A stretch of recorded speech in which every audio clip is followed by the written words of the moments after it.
Primeiro você pensa o que você quer fazer. Aí depois você vê quanto é que você tem de grana. Fala, não, eu posso fazer isso, isso e isso.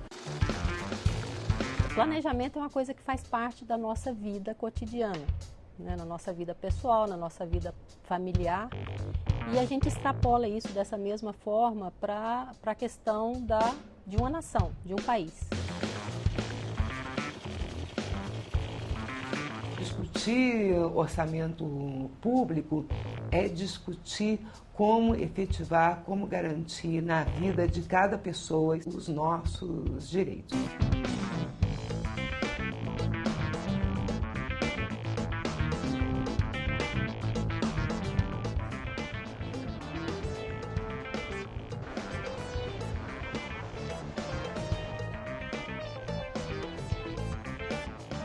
Tudo é no lápis. Se eu compro R$1, eu anoto na minha caderneta, eu tenho uma cadernetinha. Aí meu orçamento nunca passa. O orçamento é um primeiro passo de qualquer uma coisa que você venha, entendeu, a ter um crescimento no ângulo que você designar. Tudo que eu devo, eu já sei quando vai chegar, vamos supor, fatura de cartão, já sei tudo. Eu sempre procuro me organizar para não ultrapassar o que eu ganho, né? É um controle da vida, né? Se controlar, para não passar a dever muito. A gente deve ter o controle, porque nada sem controle não vai à frente, né?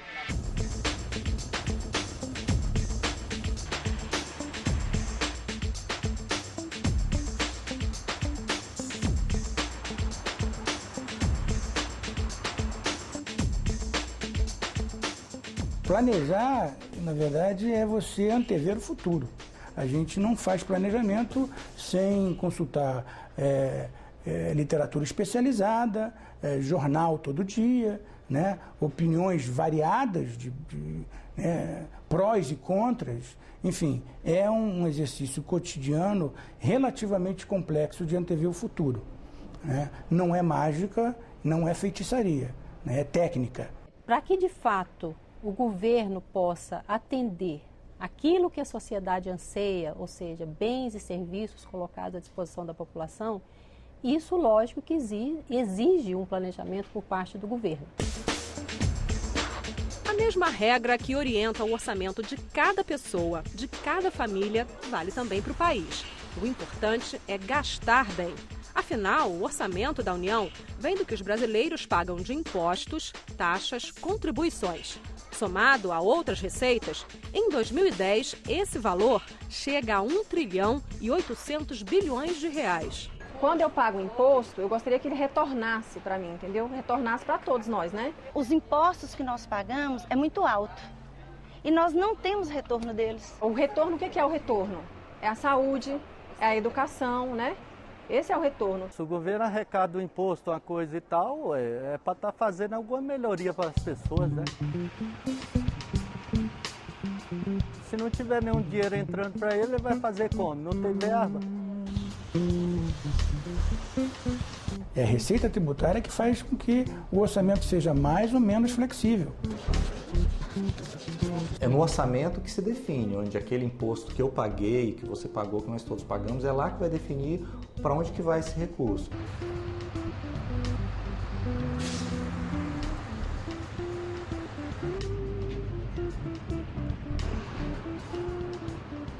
Planejar e executar o orçamento do país é tão importante que todo o processo está previsto na Constituição e em leis específicas. Tudo começa com um plano plurianual, que é uma projeção que o governo faz para 4 anos. O PPA é a rocha matriz de todo o processo de planejamento. O Plano Plurianual, o PPA, é elaborado no primeiro ano do mandato de cada presidente da República e vale até o primeiro ano do mandato seguinte. O objetivo é garantir a continuidade das políticas de governo. O atual, ele foi elaborado com vigência de 2008 a 2011.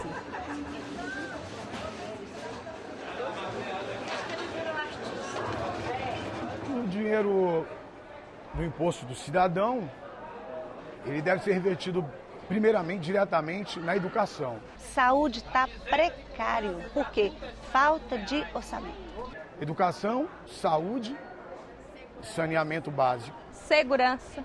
estradas. Quando eu pago o meu imposto, eu gostaria que fosse aplicado o dinheiro na saúde, na educação e na segurança. Tudo tem de ser pensado com antecedência.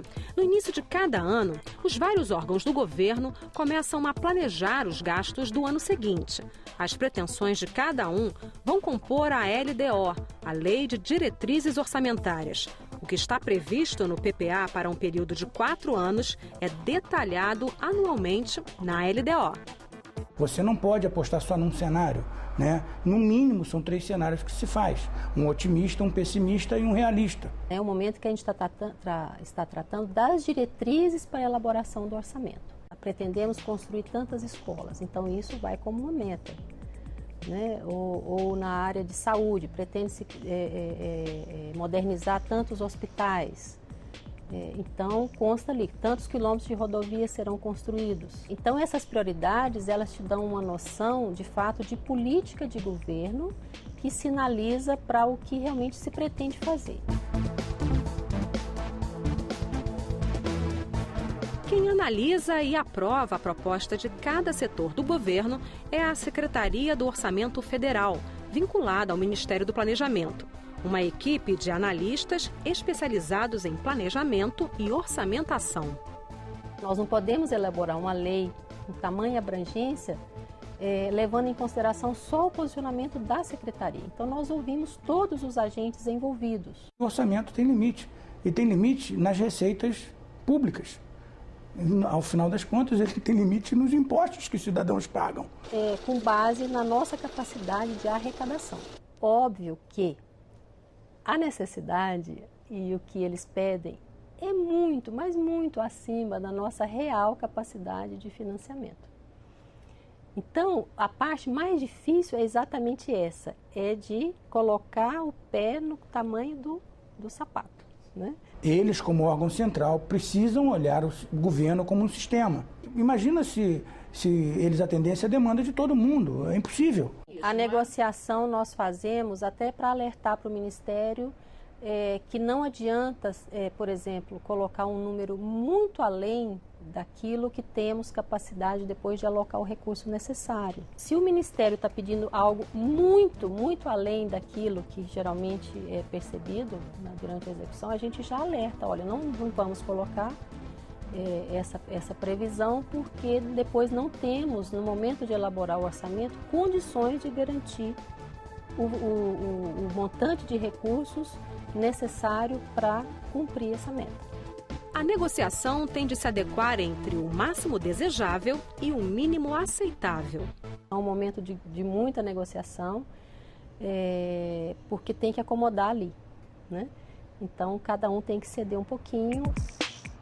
As propostas orçamentárias dos outros poderes, o Legislativo e o Judiciário, também são analisadas pela Secretaria de Orçamento Federal, mas a maior parte dos recursos é a do Executivo.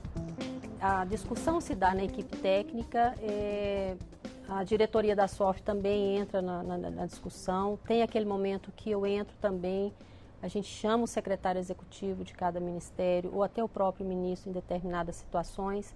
Então, quando sai o documento, a proposta, ela sai numa situação de consenso. Foram 3 interlocuções formais. Informais a gente faz todo dia.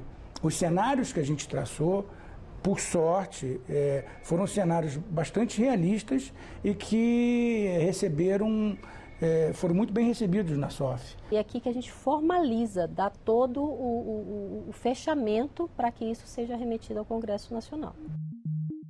A proposta de gastos do Executivo tem que chegar ao Congresso Nacional até 15 de abril. Deputados e senadores fazem as mudanças que julgam necessárias para melhor distribuir o dinheiro público. Todos os anos temos que votar essa lei chamada Lei Orçamentária, onde se estima tudo que vai arrecadar e setor por setor aonde essas verbas vão ser gastas.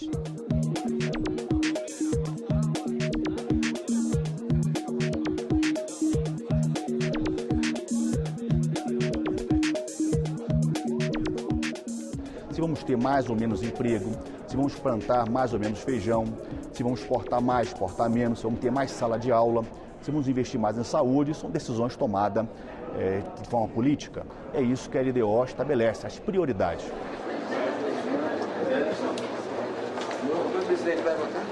Não sei, cumprir a nossa missão.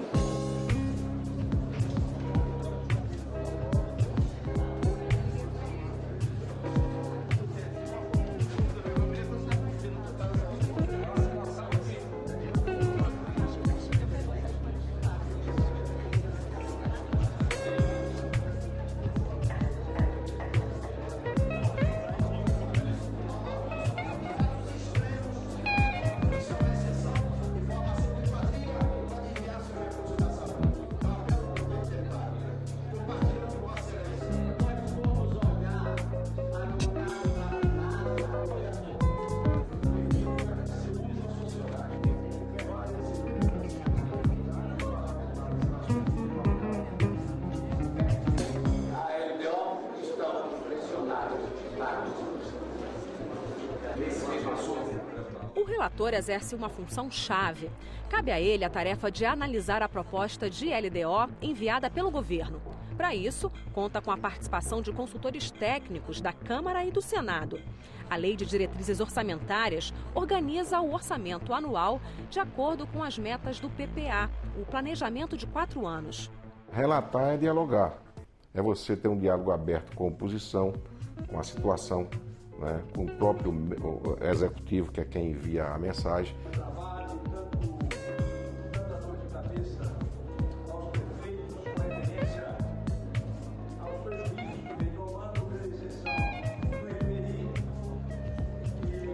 É homem a homem, corpo a corpo, o tempo todo.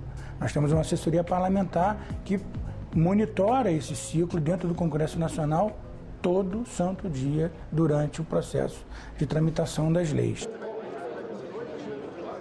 O objetivo maior do conteúdo deste crédito está dividido no artigo 9. E Vossa Excelência, para fazer uma pequena pergunta. Vossa Excelência não acha que mesmo nessa crise...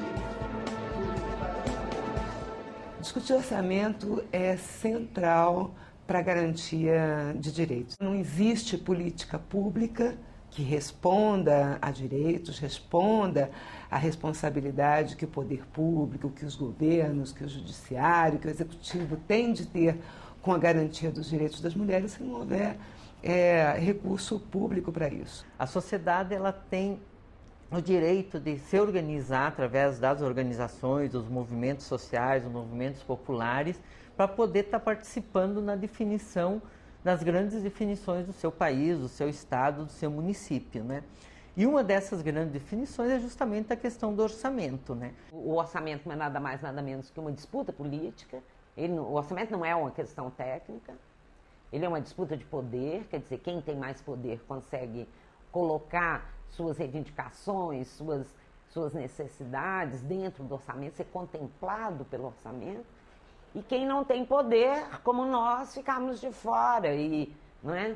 Era uma disputa bastante desigual. A gente atua no âmbito do legislativo, em especial, porque hoje é o poder legislativo que, com todas as restrições que tem, ainda oportuniza um espaço de incidência dos movimentos sociais, da sociedade civil organizada no debate sobre orçamento. Infelizmente, na fase de elaboração do orçamento público pelo Executivo, não existem ainda espaços institucionais, periódicos, como é o próprio ciclo, para a participação da sociedade civil.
Depois de analisar detalhadamente a proposta do Executivo, o relator da LDO apresenta as regras que vão orientar a discussão da proposta pelo Congresso Nacional. Você vai pedir na Lei de Diretrizes Orçamentárias recursos para edificar uma obra estruturante, importante para a sociedade. Tudo aquilo que está ligado à saúde, educação, à área de agricultura, à área da integração, pontes, que são obras importantes para ligar municípios e desenvolver regiões. Então a LDO, quando o projeto está na LDO, verdadeiramente ele está aceito pelo Orçamento da União.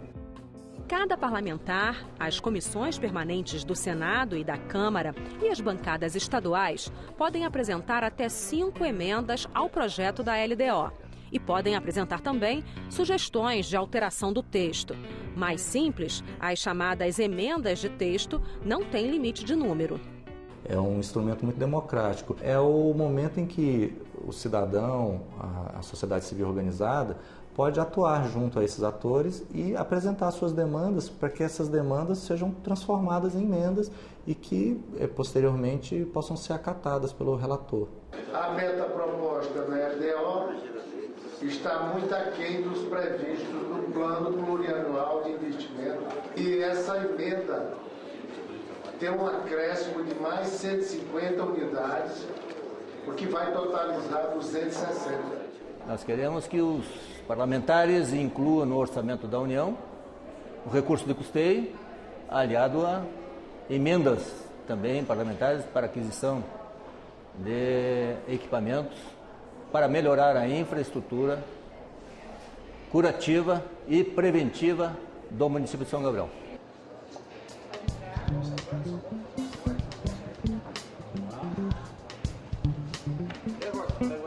Tudo bem? Como é que tá? Santa Casa, como é que tá? Tudo bem? Sejam bem-vindos aí, vamos receber os amigos aí na audiência. Nós, como parlamentares, procuramos amenizar.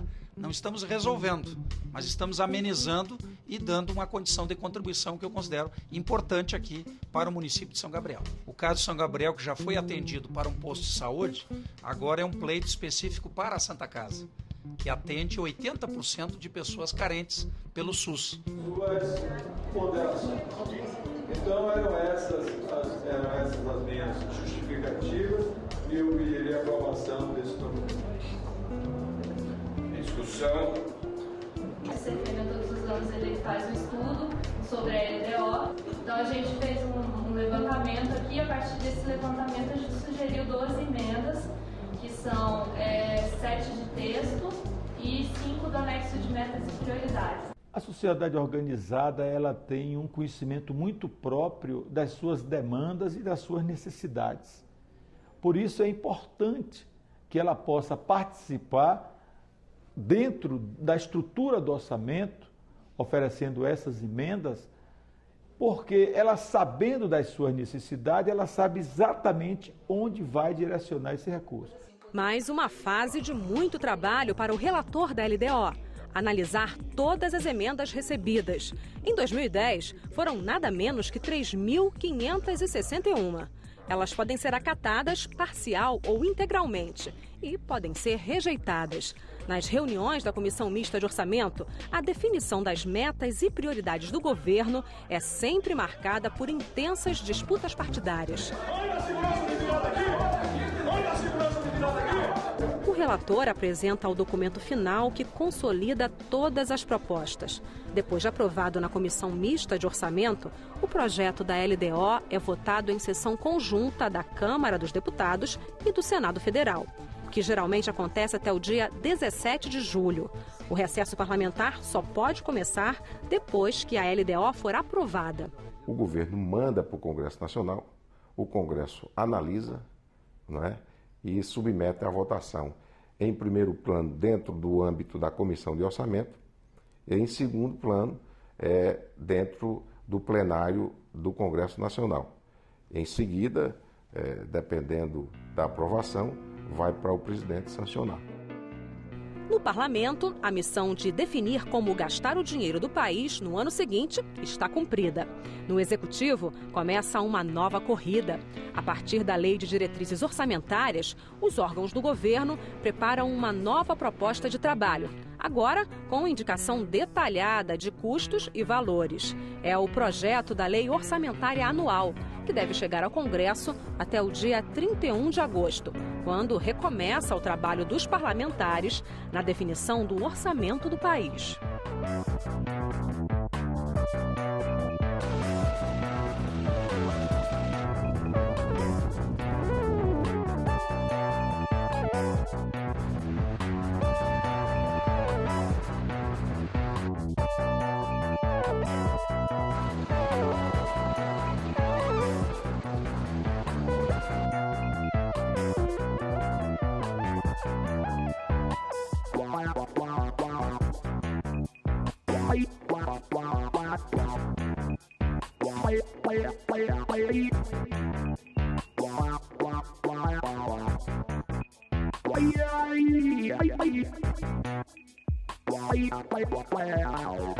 Wow.